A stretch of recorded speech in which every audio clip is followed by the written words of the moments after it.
we call our genre pop docs. I mean, they're kind of, pulpy or more pop culture oriented kinds of documentaries, rather tending towards just necessarily sort of socially conscious pieces. Growing up, I remember every other year, I should say, the Academy Award for Best Documentary went to the Holocaust or civil rights. It was it was like one or the other. It was Holocaust, civil rights, or slavery. Those were the only subjects that would win Oscars. It seemed that way anyway. So we tended towards something that we thought was a little more commercial, but also was of interest to our generation who wanted to know about the history of their community. But here's the thing about Florida and Miami. Miami, the city of the future, so to speak, is that the Florida of today is the America of tomorrow.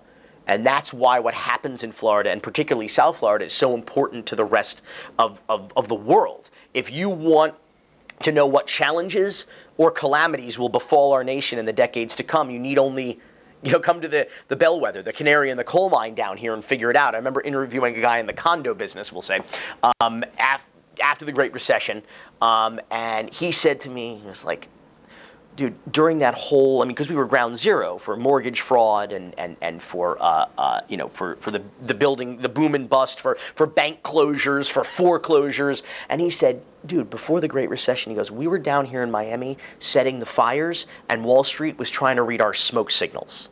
That's what was happening.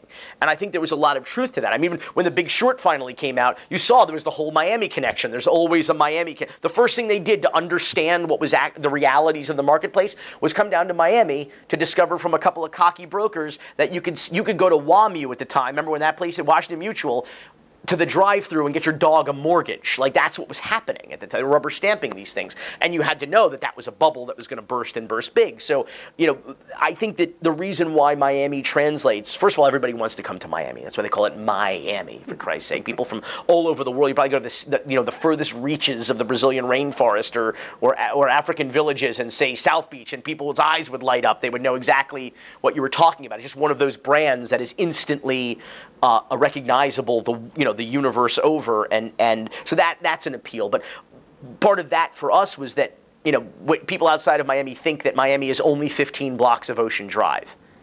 That's it. If there's one hotel, it's the Colony, right in the middle of and that's, even when they have football games at Joe Robbie Stadium, Sun Life, whatever the hell they're going to call it now, they go to the blimp shot of the aerial of the stadium, and they crossfade to Ocean Drive. That's 18 miles away from Miami Gardens. Miami Gardens, one of the most dangerous cities in the world, and per capita.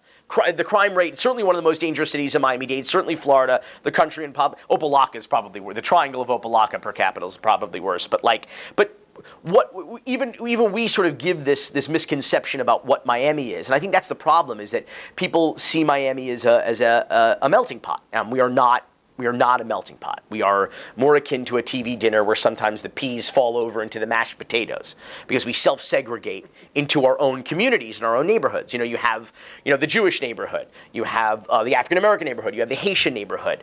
You have the Cuban neighborhood and the Cuban neighborhood and the Cuban neighborhood and the Cuban neighborhood. And then, but even along the beach here, it's not just, like most Americans go, Hispanic. But Hispanics hate being called Hispanics because they're the most racist people on earth about each other. You want to be identified by your actual. I'm not Latin or Hispanic. I'm Venezuelan or Brazilian or Argentinian or Cuban or Mexican or Puerto Rican. And you go through North Beach, or maybe it's like there's a Brazilian block and there's a Venezuelan block. So even like block by block, it's sort of and which I think is a fascinating thing about Miami that people just don't really understand, is we don't really mesh. And because there's something like 34 municipalities in Miami-Dade alone, no one takes responsibility for anybody else. If you're in Aventura, you don't care about what happens in Coconut Grove. And if you're in Coconut Grove, you don't care about what happens in Overtown. If you're in Overtown, you don't care what happens in Hialeah. If you're in Hialeah, you don't care about what happens in Florida City. So everybody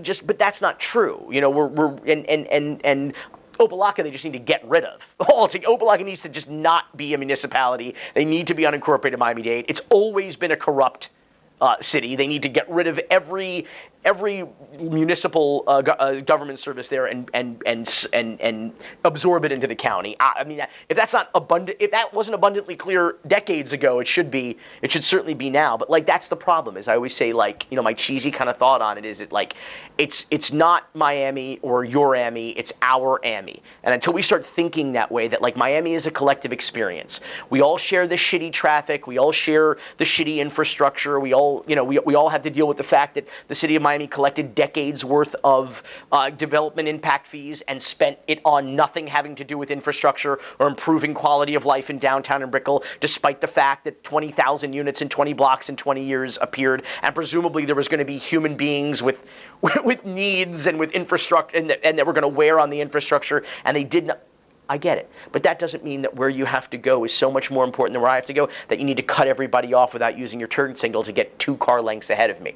Just, we're in this together. Like, just relax, Like, and that's, I think, the biggest problem here is that, like, I live on the mainland. I'm a Causeway kid. I come to, it's like Bridge and Tunnel, but in Miami. I'm a Causeway kid, I come to work on the beach every day, and what a fucking blessing to drive over any one of these shitty causeways, whether it's the Venetian or the MacArthur or the Julia Tuttle, which used to be home to a sex offender colony underneath the bridge there, But like, but what a blessing! What a blessing that is to be able to look at that view every single day on your work commute, and nobody seems to stop and kind of enjoy that. They just grumble on the 820. Listen, if I had to be on the 836 every day of my life too, I'd probably be pretty fucking upset about it too. But irregardless, as the kids say here in Miami, irregardless, we're all in it together. So let's start behaving that way.